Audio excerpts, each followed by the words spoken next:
Well, good afternoon as we're sitting here at LTV. This beautiful. Oh, let me just do this here. This is like right here and right there. Good.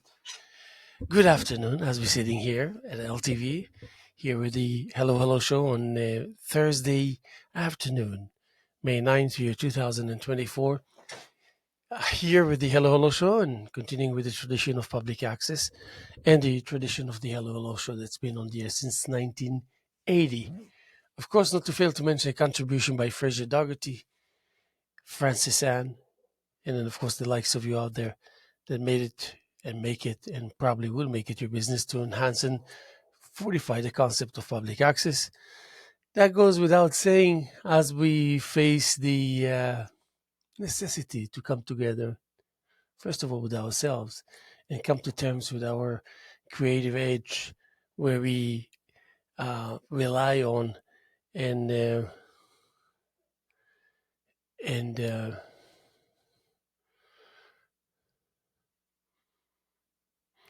and count on the fact that that we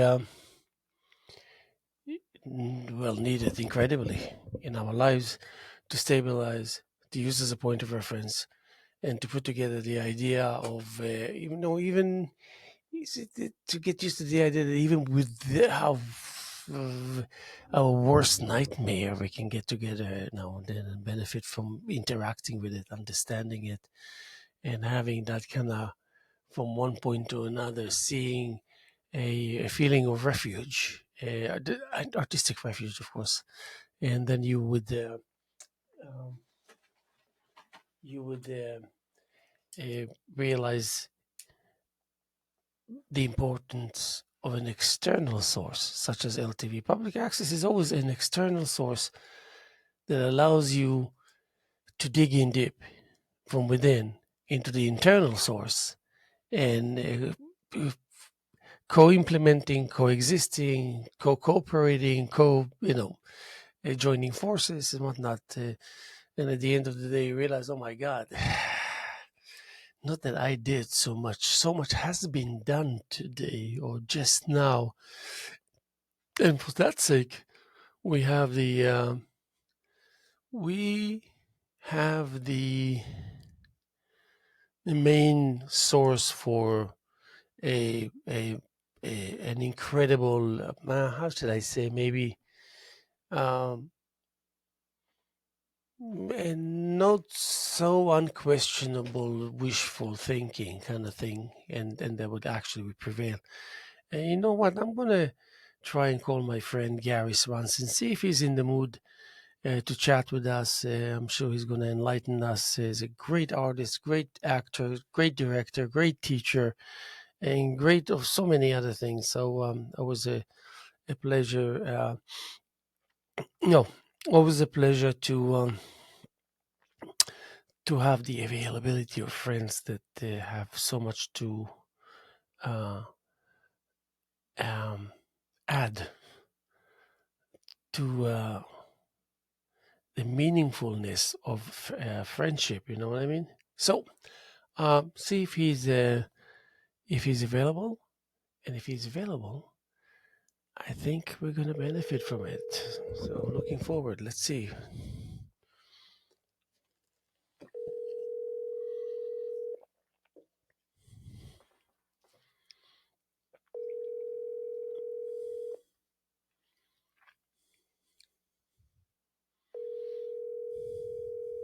You're calling. Okay, gave it a try, and I wanted to prepare myself. Let's see. You know what? Maybe what we should do is.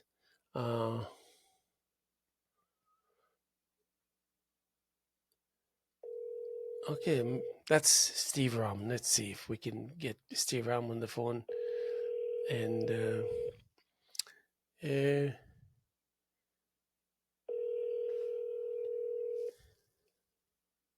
There, Haim. How are you today? good, good. I'm actually having a live show now, and I wanted to see if Steve wanted to be on the phone with me. But nice to hear your voice anyway, so you can say hi to everyone. It's It's very nice to hear your voice as well, and I will ask him right now if he would like. You don't want to be on live. You're on live. Oh, now he's no. Tell him now. I don't. Yes, he said he has to be polite. Oh my God. All right, he's honey. Do you want to be on live? You're on live. He's coming. He's an old man. It takes him a while to go 2 inches. I know. Here he is. I think we're losing. Bye. I think we're losing you. That's it. I think it's. No, I'm not getting lost that fast. You didn't get rid of me that easy. Why do I tend to agree with you? Because you know that. Because I know better. You have to be tenacious. You have to stick around. That's all. Of course. If it's nothing other than to be a thorn in your side, it's worth it. Which side? Both sides. You alternate. Monday left, Tuesday right. Yeah. So I mean, with people like us and the likes of us, of course, that I consider everyone to be an artist, and it's just that. See, that's your first mistake. You consider everyone to be an artist. Yes. And that's the problem we have. Because there are too many artists out there. because potentially speaking, you accept the potential as a given, as if it is really taking place on the surface. So we got to give them that much. Well, I don't know. I think that you're being very gracious, and you always are. So it's consistent with your demeanor as a person, a interviewer, an artist, what are the other words that would fit? And I thank you very much. I feel flattered. A receiver, a mentorism. Yes.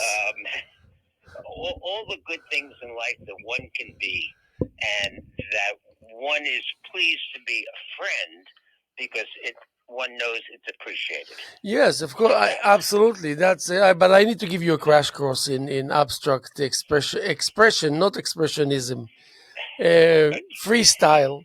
But what I mean, I'll tell you, especially coming from you as my mentor, and because with considering someone to be your mentor can really take place on the behalf of one little tiny incident that from that point on it's as if it operates on its maximum every time there is an engagement, and that's how I feel about this friendship I have with you.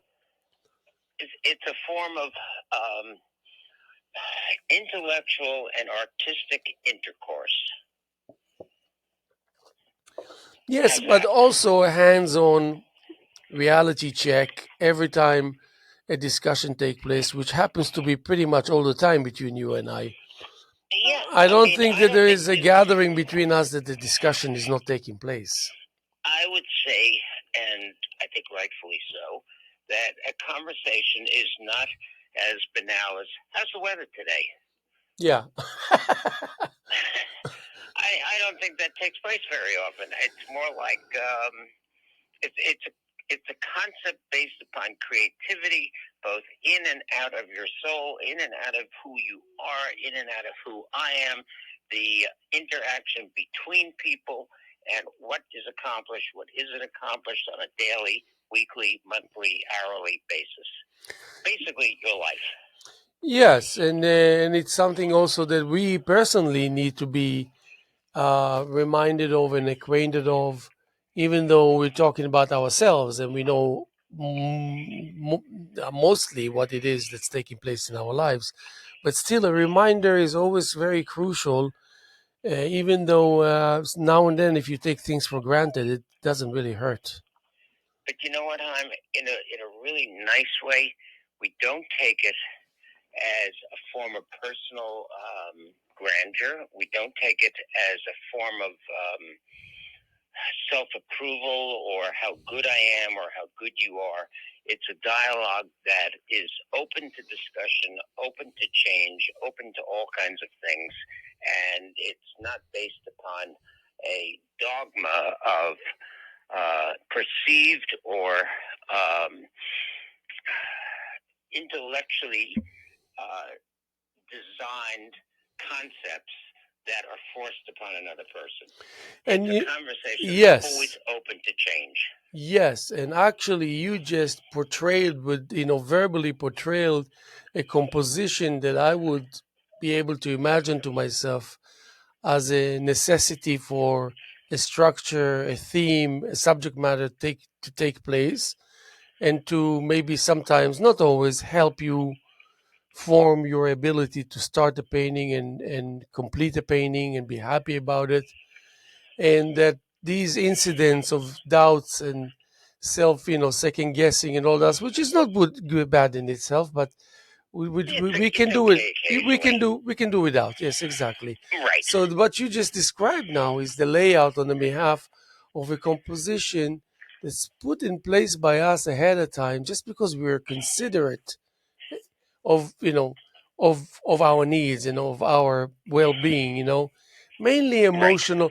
You would agree with me? Would you agree with me if I was to say that it's at least 77% emotional based undercurrent that's taking place in the scheme of things once you kind of oops becoming aware that you are going to become an artist, that you are an artist, that you all your life you're going to be an artist. So then starts the process of being considerate towards your needs. It's interesting because I've been going through photographs and I found a whole bunch of them when I was 6 years old, 7 years old, whatever it was, and sculpting at that time. And then I found other photographs, and it's like, I think that in a certain way, um, if you believe in predestiny or whatever it might be, I don't think I really had much of a choice as to what I was eventually going to do with my life that had meaning. There were other things Not that that I you know did. now. What a mistake! not that I you mean, not that you're more aware now. It's 70, I mean, 90 years to be an later. artist today is to say, okay, I'm going to suffer and starve, but I can be creative in my suffering and starving. That would be a good start. you know.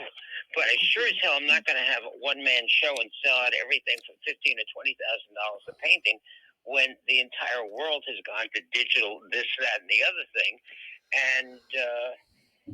But and we're all trying to. even if you're considering it the way you do, so what difference is it going to make anyway? What? So you want It's to? not going to make any No. difference, You and that's want? what you have to accept. Are you looking for excuses to stop painting, No, to cease from no. being an artist? No. So I think at a certain point you process what's going on around you, and it, you absorb it it, and should you be say, you know what? on regular basis, not at a certain point. On regular basis. Even on a regular basis, because new stuff pops up every day, and you have to accept that as what's going on. We're not going to do that kind of stuff. We can appreciate it. I like what I see. I'm not going to be doing it. And on the other hand, the people doing what they're doing can't do what I do. So somewhere along the line, you have to have some sense of validity for yourself to keep doing it. And I think that's really important. And the part of it is having discussions like you and I have, and other people have, that sort of validates. Not that you need validation, but that validates what you're doing. Yeah. Well, And it just feels good. you always need validation from your mentor. That's for sure. That's the point. And it feels good. There's And nothing wrong with getting a pat on the back once in a while. oh yeah, by all You know, means. And the thing is that you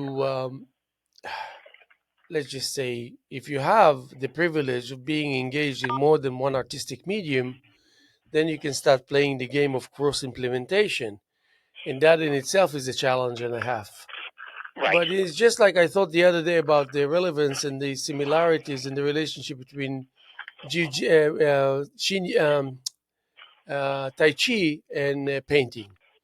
right. So Well, if you are a 5 year old, a 4 5 year old that is being a 5 4 5 year old, you'll probably be doing painting. You would want to paint. Probably you'd paint a lot. for But me, it was sculpting.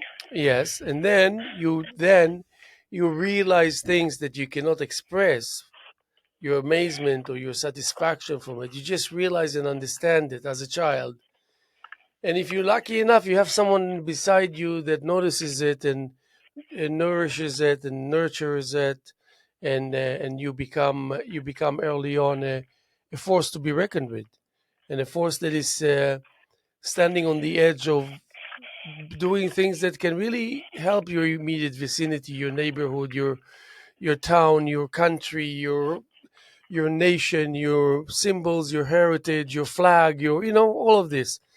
So what I saw the parallel was, I saw, how we always laugh about your thumb going from one end to the other, and how Right, the gesture, the gesture, it's funny and we enjoy it. It's because it's real, because it's a real right. portrayal. So what I thought is, when you do that in Tai Chi, when you do that, send something away from you, instantly something that's away from you is working its way towards you.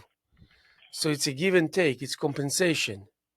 Right. So how do you do it on the painting, that which you can do when you do the Tai Chi form? There's a way to do it. I don't know. I didn't find out exactly how to go about it. But I know that if I will succeed, it will be one chunk of a nice breakthrough that will last me for a while to come. You know, I mean, I'm can you thinking back relate on to the the time. image? I'm thinking back on the time that I did meditation, and for years, and I think that every time I went to the meditation place and did it, it was a insightful experience because you, to a great degree, turn inward, and your outside world is gone. There's a clear vision in your mind of it may not be any more than a light, but it allows the concept of creativity to grow inside your head while it's sort of on vacation, and you come out of it and it's amazing what comes out. I mean, No, it's first just of all, a really good period of time to just sort of clean out your head.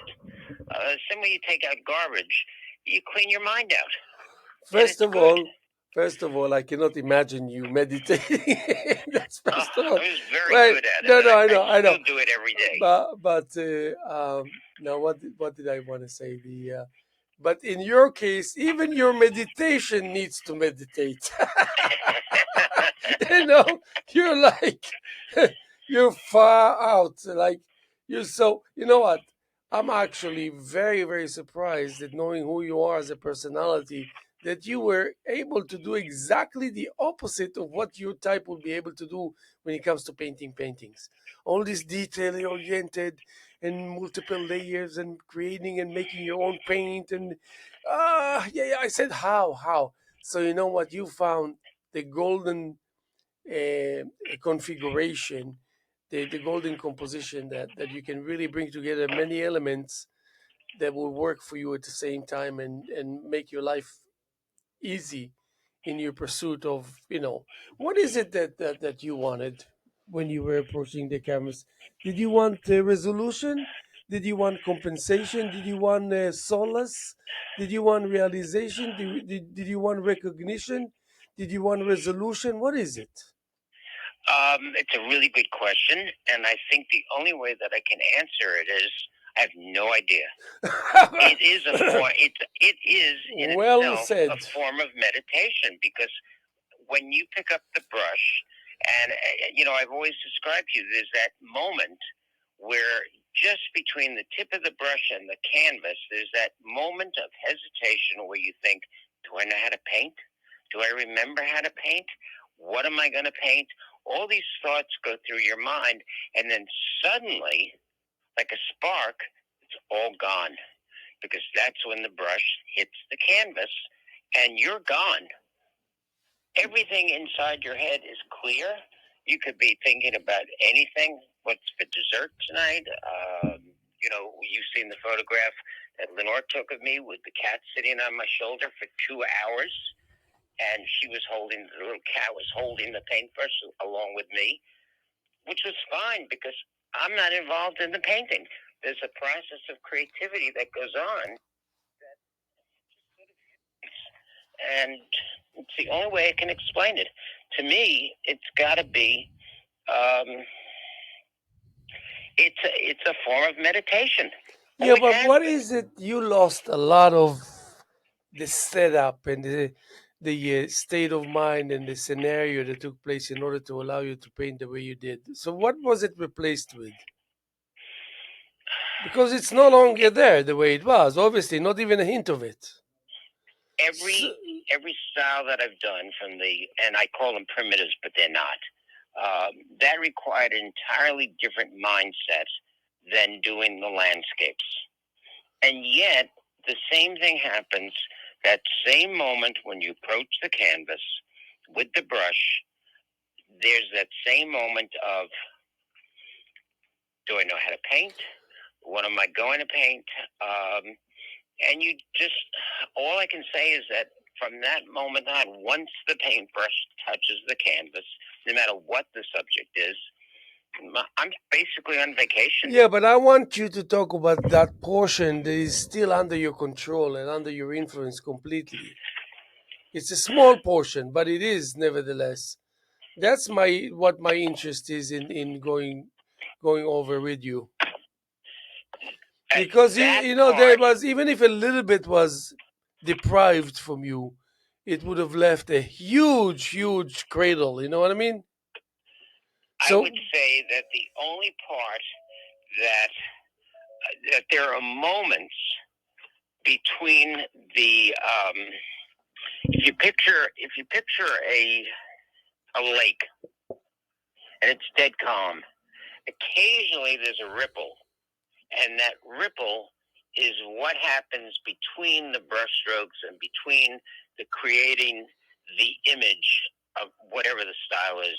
It's irrelevant, but there is a moment, and it keeps repeating itself, where you come out of that meditative state, and you do think about it. You step back and you look at what you're doing. Okay, yeah, I understand. But this is, how about you lose clicheism and you try to answer it by way of saying exactly that simplicity, so to speak, that is showing its face and waiting for you to respond, waiting for you to make decisions. That's what I want to hear from you talking about. Because it's too lovey dovey and too cliche, which is okay, but it doesn't last more than a few seconds. Haim, I can't describe the process because I'm not always involved in it. I mean, I'm involved in the process in that I know how to paint. No, I don't want you to describe the process. I want you to describe the journey to going there, getting there, not what happens once we arrive. The way to there. The only way I can describe that. The only way I can describe that is that without any exceptions, I have never approached either sculpture or painting without knowing what it was going to look like when it was finished. Well, I don't know if to envy you or to feel sorry for you. To me, it's a pleasure because it comes out of a part of my mind that is doing my creative work to a great degree, and I'm part of the process. It is my mind. It's not coming from somebody else. I didn't read about it. Nobody told me, well, you got to paint this or you got to do this. Or well, that's not totally true. I was once hired to paint, God help us all, a toreador on black velvet. Yeah. If the price hadn't been right, I would never have painted it in a million years. Oh. And actually, it came out really good. It's like doing Elvis on black velvet. So, did you ever get to be able to revisit?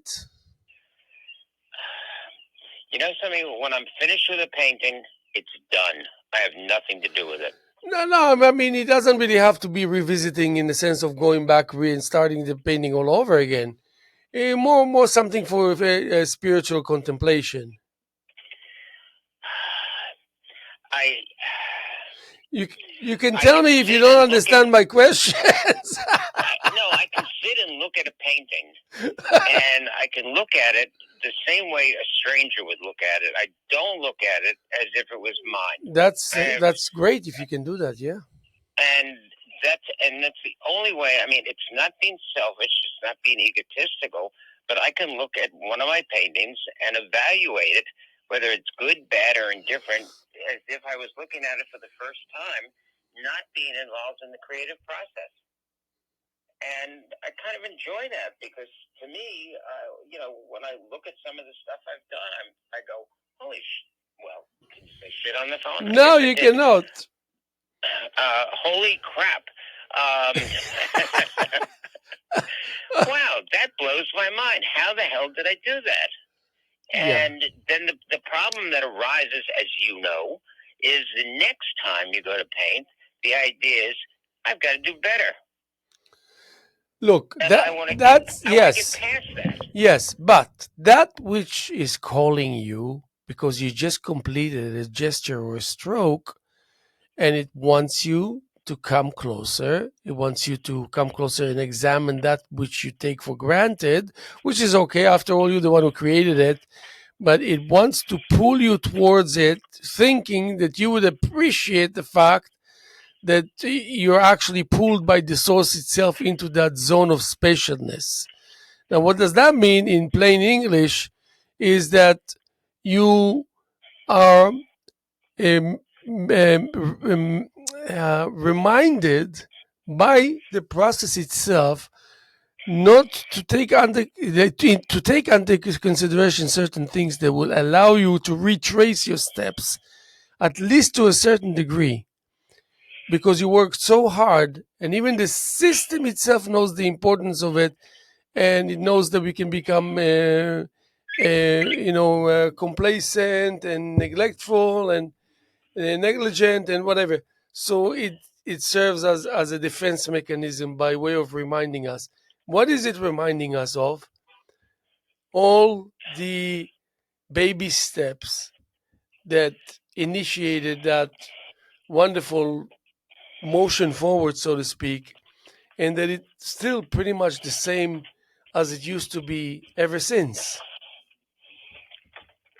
I think that I'm not sure I would go into such detail because when I'm done with something, I'm done with it. But I can sit on the sofa and I can look at the big painting over the fireplace and I can recall getting up in the morning and going into the studio and saying, and I've said this to you over and over again, oh, I can put more dots in that. And is there a limit? No. So at a certain point, you have to stop because you can go nuts. And it's like the cloud painting that's to the right of it, which I'm looking at. That was really a war between the canvas, the clouds, and myself because it did not want to cooperate. And there are 7 clouds underneath the final one. And because painting this way is so hard to do, to control, sometimes it is a struggle. It's not always, and I guess you're right, it's not always that level of contemplation or meditation or absence of thought.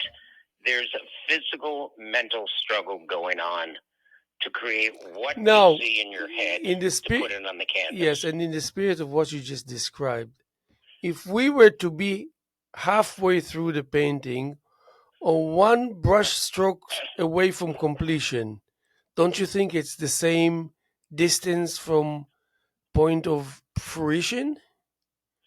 I don't think you're Because it's not over until it's over, first of all. Yeah? It's not done until it's done.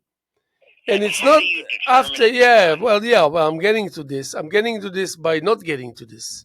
That's how I'm getting to this. But what I'm trying to tell you, it's not over till it's over. The system itself, the process itself doesn't know how close or how far you are from that point. It doesn't. And you know why it doesn't know? Because it's crucial. If it would have, that whole um equation of give and take and what's taking place in order for all this to happen will disappear. So this won't be taking place anymore. You won't be able to establish a friendship with a tool.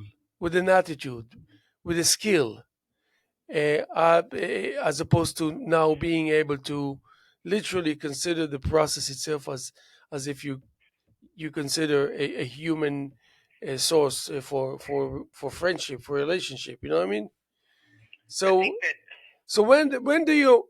I mean, it's not like you need to do anything in order to find out whether indeed it is or indeed it isn't.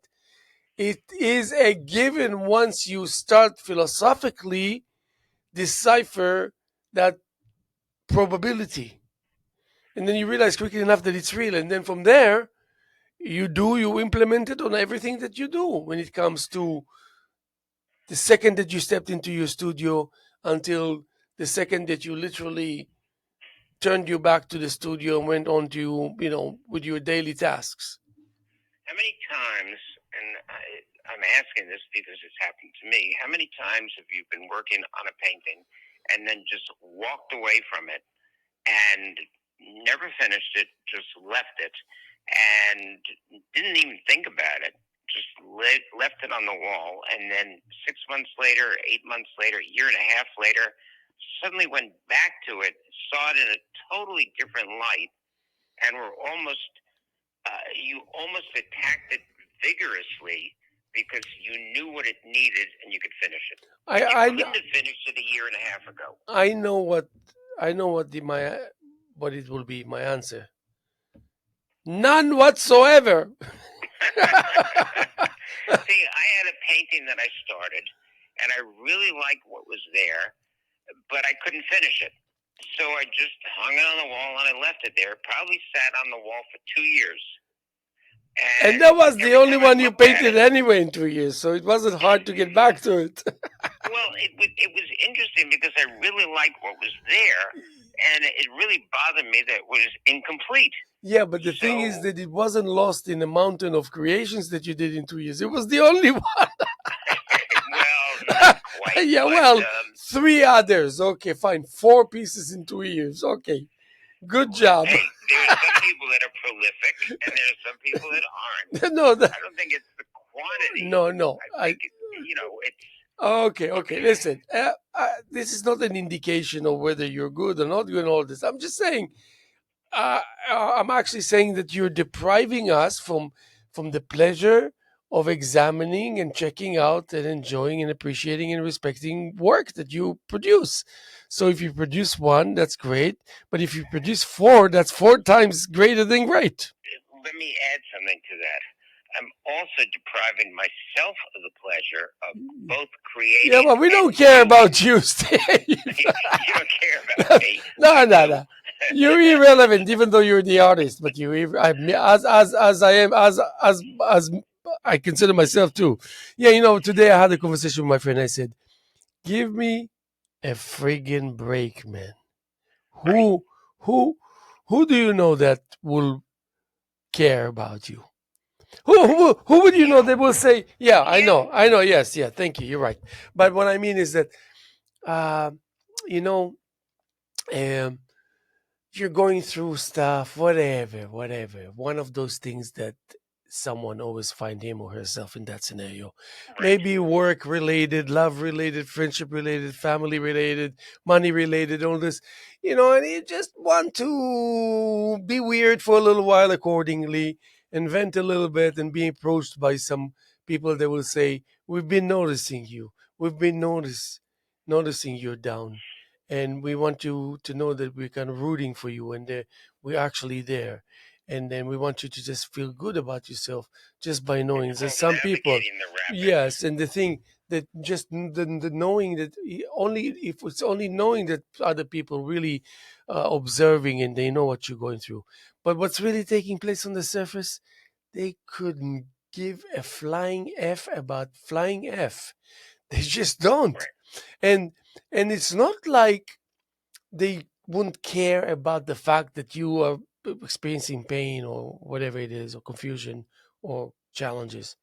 It's just that they will take it at face value, so much so that that point of impact, the initial point of impact, immediately will become the initial point of conclusion, before it even started into the embarkment of it, the conclusion, the end result will be manifested already. That's how fast. Yesterday, I wrote a fairly long letter to a company that is advertising on the phone or on the internet that they have a storefront gallery on the internet. Why do I have a feeling like I don't want to talk about it? Will it hurt your feelings if we don't talk about it? Because I'll tell you why, and I'll tell you why. Because we just got to a crucial point in our discussion that it's worthwhile um, pushing it a little forward. And I would just want to say, in order for you to give your opinion and tell me what you think, so you suddenly you find yourself on a very sacred ground, and that is because suddenly you realize that if it's hot, suddenly it's cold, and if it's cold, suddenly it's hot. And you know how sometimes we say, "Don't don't do that. Don't you feel hot?" It's like, didn't you go through many times in your life where you feeling like you're hot and you realize that nobody else is, Yes. and and Yes. and you're freezing, and everyone Right. else is Absolutely. sweating. Absolutely. That's the Everybody's point. got the air conditioner on, Yeah, and the and thing, I've got on a heavy coat. this is a crucial moment for us to adapt these feelings and these reservations to the moments where us, ourselves, and us are there in the studio, in that place, whichever name you want to give it, in the midst of researching. And research meant hands on action painting, and that you really, really value the process itself and its entirety, because you know that if you're going to do well, there's going to be some celebration taking place, and you're going to feel good about yourself, and it might last longer than you think even, and that's a good thing. That's something that we seek, especially as artists, to be compensated. Once I felt guilty, thinking that I should be expecting a compensation. Now I definitely feel that I should expect, but not because I'm entitled. But there are different forms of compensation, and I think that's what's important. The world has changed drastically, and I think the expectations that one would have had 20 years ago, 30 years ago, are And totally different than what I'm it is talking. today. By the way, I'm not talking about expectation with your interaction with the outside world. I'm talking about the expectations from the sacred, intimate moment of yourself with yourself in that immediate zone where you hands on doing your thing. That hasn't changed. Yeah, that's what I'm talking about. That But hasn't changed. that's what we think. But it does. Think about it again. Think I again. think that when I let me rephrase it. I know that when I go into the studio and I paint and I go through the machinations of getting everything ready, getting the palette ready, getting the brushes ready, getting some water in there, or all my paints, everything, that that pre-painting process is always the same. And then the process of, as we've spoken about, and not to be redundant, of actually approaching the canvas and then starting to paint, there's just a calm to it. There's a tranquility to it. There's a sense of freedom that, we're just really lucky that we can do this. I can't imagine not doing it.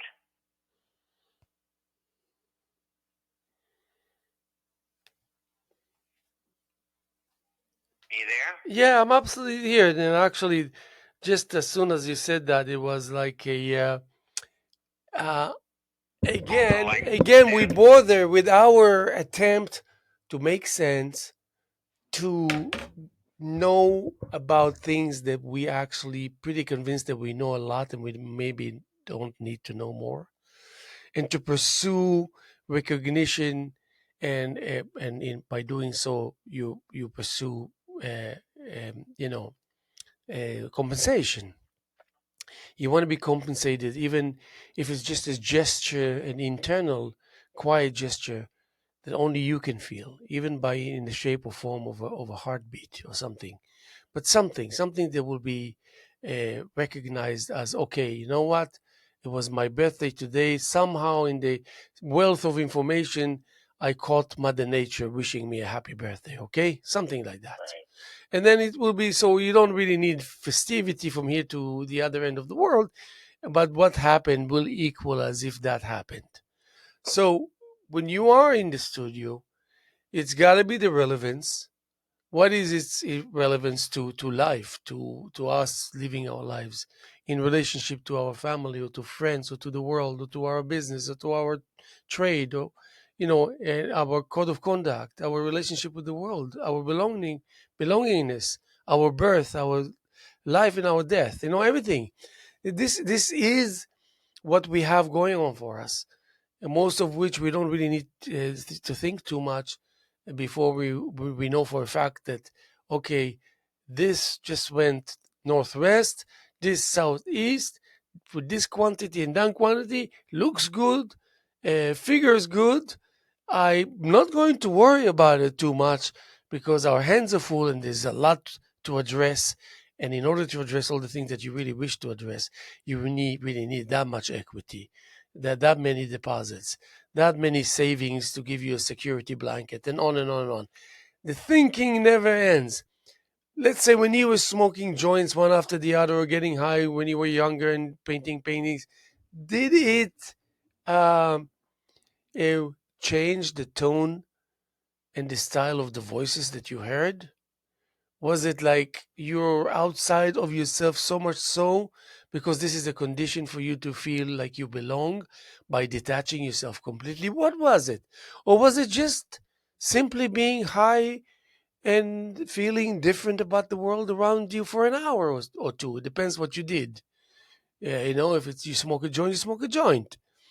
Um, but this is how we always evaluated while we were engaged in the process and not waiting for the end of it and then kind of gathering your results and seeking help from an outside source in order to evaluate. An evaluation, as we already know, take a lot of time and all this. No, this thing is over and you already have all these chains of reviews and um, what's the word, the evaluation and observation and you get the results of the blood test before you step out of the clinic. That's I what think we there are want. two words that I would That's what use. we want. Two words that I would use to describe the process of painting: exterior influences, interior influences. Interior influences, interior feelings, interior emotions, interior creativity is, for me, I can't speak for anybody else, for me, is always consistent. Exterior emotions, exterior activities,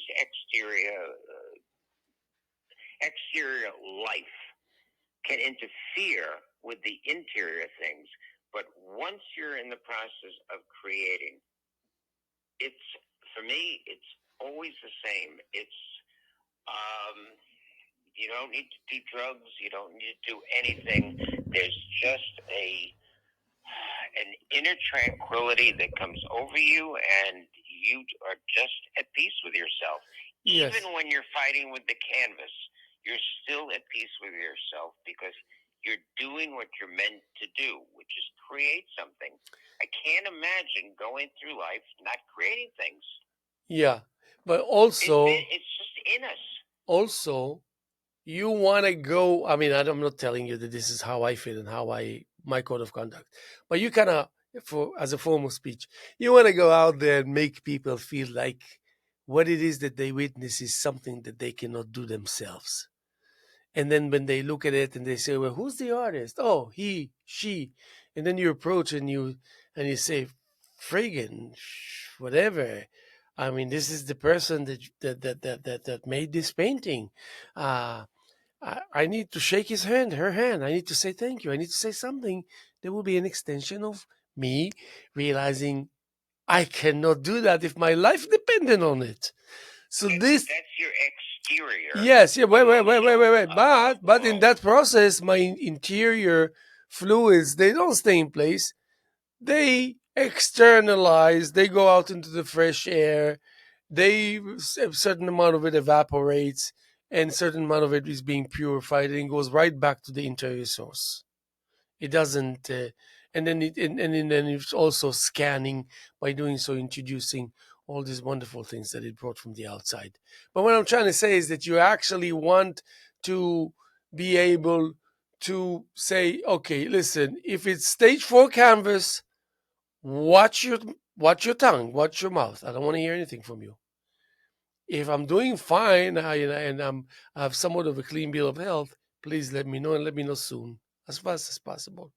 And in both cases, I'll say thank you. And even if I'm going to leave the clinic with stage 4 cancer, you can just say, listen, you have cancer, but I wouldn't worry about it if I were you. And then, or, or you can say, you're as healthy as a horse, as a whatever, you're good.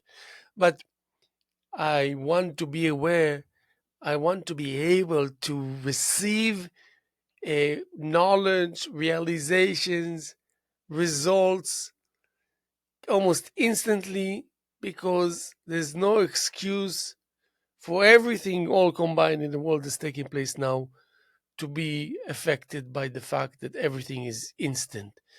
And about certain things, instant results are very crucial and very important to the demeanor of individuals out there. People are becoming less dangerous, less aggressive, less angry. And Well, even if you I'm tell them I'm that they're learning to ignore, and it's very hard for me to do. I'm learning to ignore the fact that the world is drastically changing. It's changing really fast. That as artists in whatever field it might be, could be writing, it could be painting, it could be sculpting, it could be working with metal. Anything that's in the creative field at all is being jeopardized, threatened, etc., by new things that are coming out, which may be really valid, and some of what I've seen is incredibly beautiful, but it threatens us in the sense that we're sort of old school. The new technology that's creating what is described as art, a lot of it's really beautiful.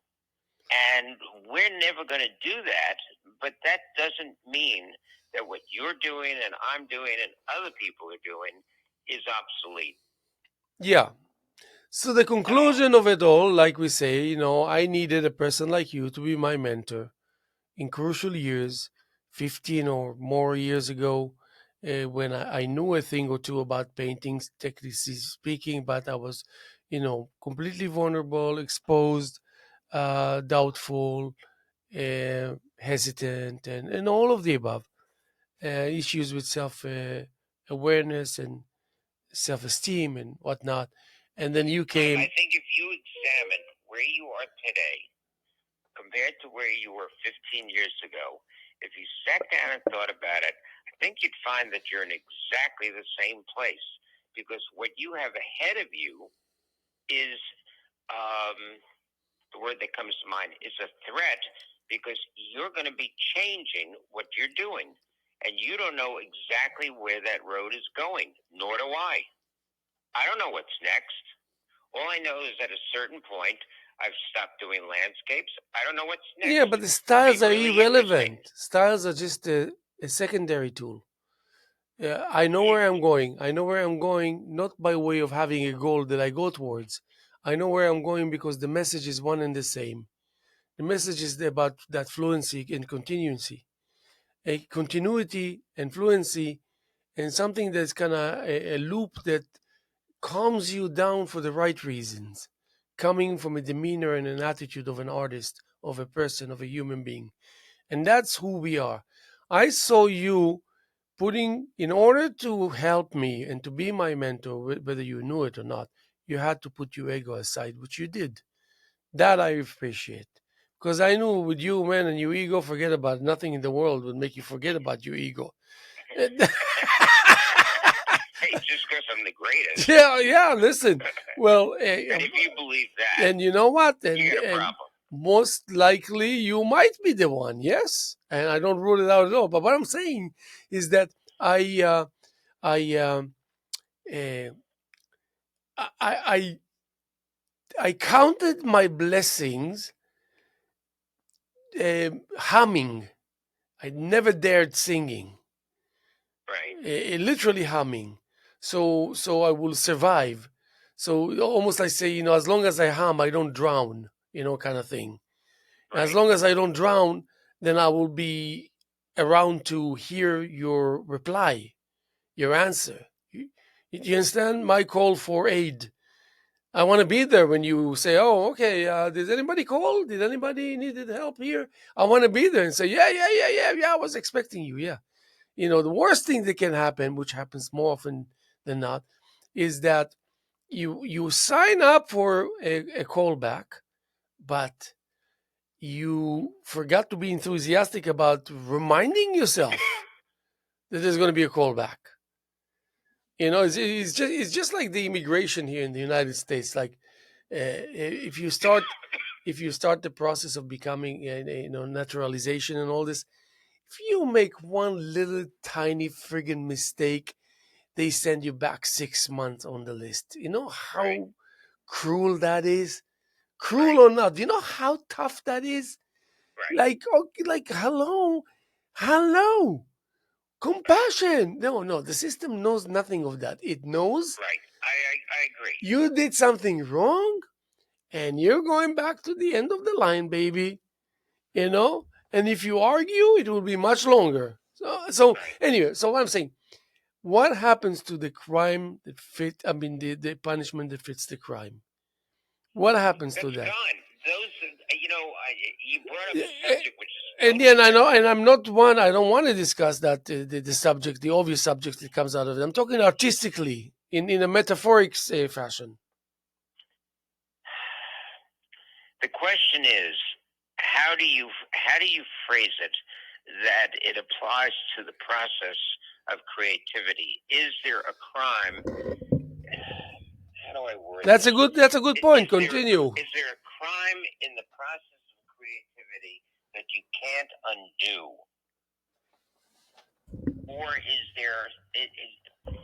there punishment that fits the crime? No, because the process of the act of creativity has so many pitfalls to it and so many ways of both failing and succeeding that neither should there be a punishment nor a reward. I can't think of it It's in called. any simpler way. The It's fact that you accomplish what you set out to do, however you do it, and however it ends up, is the reward that you rightfully yeah. deserve. Good, bad, or indifferent. It's called negligence, and it's called what do you call it? Recklessness. Okay, that's I the think that, that's the crime. if you can do that, if you can have that sense of doing that when you approach something, No, and I because you see it asked in the your work, question about what is it that can happen that will deserve that. Where is it coming from that we're actually making these mistakes? Is when you take your eye off the ball. It's that right, simple. And then what right. happens? You really, when time comes and you are going to turning around to do the thing that you're doing all the time, retracing your steps in order to go back home, you can't find them. Don't You get know, sloppy. you know how devastating that realization is. That Right, you want to go home, you know where your home is, but you don't know how to get there. And right. the mechanism that you put in place in order to help you overcome these scenarios when you need to kind of retrace your steps will be there when you turn around. Now you failed, it wasn't there. Now you need to improvise, and sometimes improvising to the extent of putting your life at risk. I dare say. Um, when you wrote that poem last week, and I read through it, I was thinking, how do I respond to this? Oh, thank God you didn't respond. And then I thought, do I have to respond to this? No, you. And I don't. Did you enjoy it? Really, it was a good one. Yes. Yeah. Look, you know, as I said to you, Lenore and I were watching you one night on your show, and you were sleeping. And I thought, and I said to you the next day, I said, you've become the new Joe Franklin of TV. Yeah. And because you know the stories that I told you about Joe Yeah. Franklin. Yes. Yes. And yet, what did Joe Franklin attract? Some of the greatest actors and actresses in all of Hollywood Oh yeah. wanted to be on his show. Yes. Yes. And you you perform, and the word is wrong, but you perform a service to this community that gives all of us who go on your show an outlet to say things, do things that there's no place else to do that. And I think it's unique. I think the credit that you deserve for sticking with this all these years, through good, bad, indifferent, great, all the different things that happen. There are days or nights where I watch you and I know what the hell you're talking about, Good. but that's okay. And then there are other nights or there are conversations that we have that we walk away from and we go, wow, that was incredible. Yeah. How the hell did we do that? How did we do that? Exactly. Yes, indeed. And rightfully so. But listen, rightfully so. We have 3 minutes left. We actually devoured 55 minutes, which I thank you for. And I wanted to say we're sitting here on a Thursday afternoon, May 9th, year 2024. And to remind all of you, tomorrow, May 10th, an opening reception between 3 and 7 of Matt Rayner. 39 pieces of his work. Incredible, wonderful. Don't miss it. 4 hours of opening tomorrow at LTV Studios. And I hope you can make it tomorrow, Steve. We will make it tomorrow. Yes. Definitely. Wonderful. So I just wanted to say that we're going to be here. When are we going to be here? Yes, we're going to be here tomorrow as much as we were here yesterday and as much as we're here this afternoon, Thursday, May 9th, year 2024, here with the Halolo Show. My name is Haim Mizrahi. And you know what? Steve Ram, I'll give you the last word. I thank you for the opportunity and the ability to exploit one's wisdom, your knowledge, your ability to verbally both punish, polish, and provide wisdom in what you say and what's between. In a great movie, it was between the words that the real truth was found. I love it. And I just want to say, don't you ever try to call me again. I'm disconnecting my phone right now. Don't you ever try to attempt to get in touch with me here. That's it. That's it. No more. We'll never speak. Oh boy, oh boy. Okay, I love you, Steve. We'll talk soon. Love you too. Have a great day. Okay, bye bye. Take care. Bye bye. Okay, so this was a nice conversation, I must say. And I'm enjoying it a great deal. Again, tomorrow, May 10th, 3 to 7, here a reception at LTV Studios of a solo exhibition by Matt Rayner, and guaranteeing you're going to love it. It's really a good show.